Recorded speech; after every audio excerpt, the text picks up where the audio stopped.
Fala pessoal, bom dia, boa tarde ou boa noite, dependendo da hora que você assiste esse vídeo.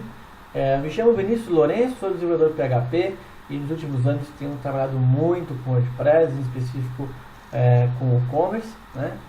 E gostaria de tentar trazer para esse vídeo um entendimento melhor sobre o que são os hooks e filters, né? E que na minha opinião são um dos principais, se não a principal estrutura do WordPress, que permite que ele tenha toda essa flexibilidade, que você estenda as funcionalidades de plugins, do próprio core, e isso é muito bacana. Então quando o desenvolvedor entende isso, ele começa a poder ter a habilidade de criar um monte de extensão, enfim, de trabalhar melhor com a plataforma, tá? Isso aqui é fundamental para que você desenvolva com o WordPress. Então, vamos falar sobre inicialmente os hooks, né, que do inglês gancho. Eu vou trazer duas principais funções para isso, que é a do action e a add action, né? A do action funciona da seguinte maneira: ela é para você utiliza essa função para poder, dentro do teu algoritmo, você habilitar que pessoas a partir dali estendam as funcionalidades a partir dos plugins que elas vão criar. Então, eu estou dentro do meu código, tal, ele vai executar, vai fazer X coisa, e aí no meio de lá eu quero que a pessoa consiga mexer com aqueles parâmetros que eu estou utilizando ali. Então eu coloco aqui o nome da minha action, que eu quero utilizar, o nome dele, e passo os parâmetros, né? A partir dali a pessoa vai poder estender a funcionalidade, alterar o comportamento, enfim, sem mexer no core, tá? Isso é fundamental. Então, esses parâmetros não são obrigatórios, você pode não utilizar eles e ficaria assim, mas para poder ter uma maior riqueza aqui de detalhe, eu quero trabalhar com parâmetros, tá?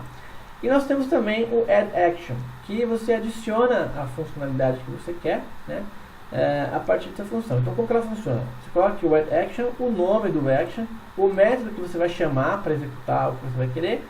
Aqui é um parâmetro que define a prioridade dessa execução. Quanto menor o número, antecipa a execução da função. Se for números iguais, vai ser na mesma ordem que foi chamada, tá? E aqui é o número eu estou informando para a minha função o número de parâmetros que eu estou passando, tá? O default dela aqui é 1 e o default desse cara é 10. Então, se essa função, por exemplo, tivesse aqui só um parâmetro, eu poderia simplesmente fazer assim. E aqui, obviamente, eu teria um parâmetro só, né? Então, esse cara morreria. Mas nesse caso nós temos dois, e também para que fique mais legível o código, é sempre bom você detalhar tudo que está acontecendo. Então eu sempre informo, se tivesse 3 aqui, por exemplo, colocaria aqui o número 3 e aqui aceitaria mais um argumento, tá? Se você por um acaso colocou aqui que tem 1, está passando 2 e está fazendo aqui, vai dar erro, né? Então isso tem que ficar bem claro, tá? Em casos de orientação a objeto, você vai utilizar o teu add action com a inclusão desse array aqui, onde você informa, né? Vai estar dentro, isso aqui vai estar, por exemplo, dentro do método construtor de uma classe. Então você informa, né, está dentro desse array, e o método, o nome do método aqui, tá? A mesma coisa com relação a esses dois últimos argumentos aqui. E aqui nós temos o método que vai executar a funcionalidade, que vai estender aquilo que foi chamado no action, né? Bom, não coloquei nada aqui dentro porque aqui tem um processamento, enfim, o que você quer fazer, e aqui os dois parâmetros, tá? Então, dessa maneira você consegue adicionar uma funcionalidade, estender alguma coisa, enfim, manipular um dado, dá para fazer diversas coisas. Vamos ver como é que funciona um desse, por exemplo, no e-commerce.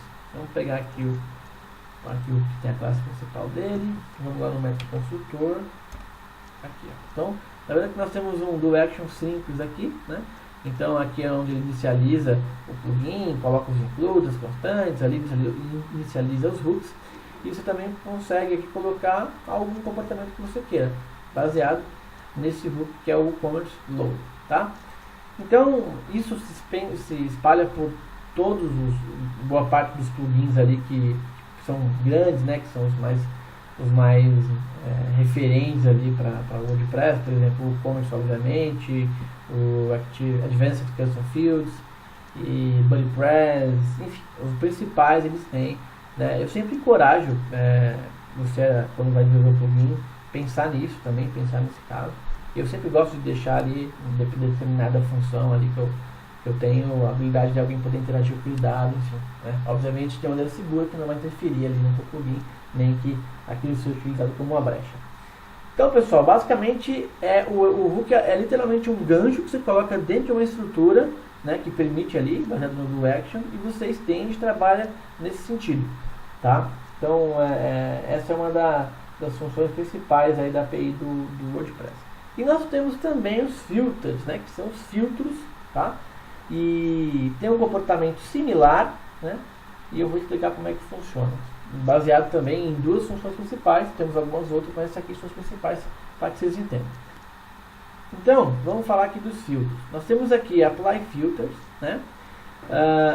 Aqui seria o nome do filtro, que é basicamente igual a esse. Aqui é o valor a ser filtrado, né?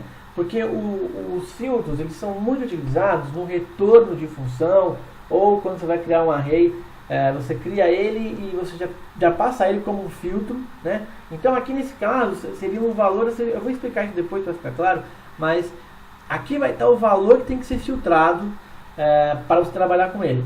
E aqui você pode também trazer parâmetros quando você quiser ou não, tá? Você pode parar ela aqui.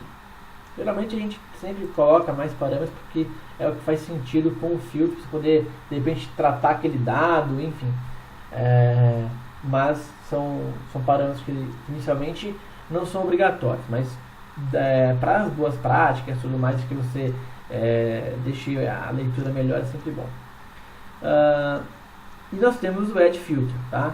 Segue a mesma linha do hook, então eu tenho o nome do filtro, o nome da função, a prioridade dele, que é a mesma coisa que aqui, e aqui é o número de argumento, passando 3, o valor e os outros dois parâmetros, tá? Se fosse no caso aqui só o valor não tivesse parâmetro, ficaria assim a estrutura, então poderia, uma vez que desse a prioridade default, poderia fazer isso aqui, ó, funcionaria também, tá? Mas vamos voltar aqui a ter um exemplo mais rico. Em caso de geração objeto, mesma coisa aqui, né, dentro do array, então eu referencio a classe que eu vou estar dentro, e aqui o método também do nome da minha função, do meu método. E aqui vem a minha função, o meu método. O que eu estou passando aqui? O valor, que é o primeiro argumento, o principal, né, e os outros dois parâmetros, tá? Aí aqui eu vou fazer o tratamento do valor, enfim, se for uma array, você vai colocar alguma outra posição, tirar, tratar, organizar, enfim, ou então se for uma string, aqui você vai tratar esse valor e vai retornar, né? Se você não retorna, em 99% dos casos, uma vez que o filtro está filtrando um dado, vai dar um problema na aplicação, vai estralar um warning, um fatal erro ali de algum lado, porque esse parâmetro, esse dado, ele como ele está sendo filtrado, ele impacta numa funcionalidade, ele participa de um fluxo do algoritmo, né? Então você sempre retorna o valor. E aí você me pergunta, tá, mas aonde que vai estar de fato isso aqui? Então vamos mais uma vez aqui na função do WooCommerce. Vamos pegar um mais básico para facilitar o entendimento. Esse aqui, por exemplo, né? Então aqui nós temos o método e ele já retorna um dado aplicando um filtro nele. Então como que isso funciona? Aqui eu tenho o nome desse filtro, tá? Então, se eu quiser chamar ele no Add Filter de um plugin ou do tema, eu vou utilizar esse nome. E aqui é o dado que ele está passando, que permite que seja manipulado por esse filtro, né? Isso aqui, se não fosse o filtro, seria a mesma coisa que isso aqui, ó. Mesma coisa, uma função que retorna uma string nesse caso, né?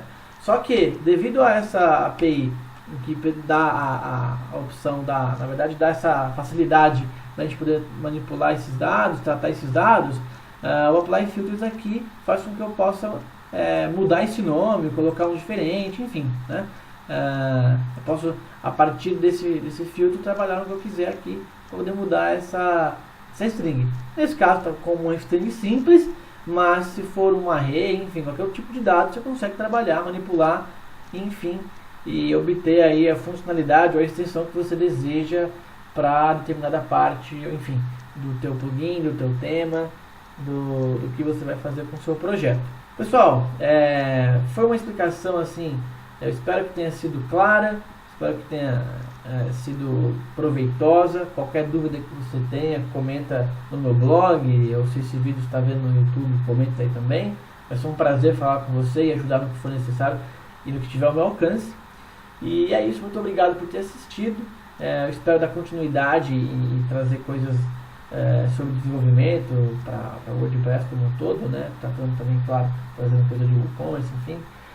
E espero que tenha gostado e muito obrigado por ter assistido. Um abraço, até logo.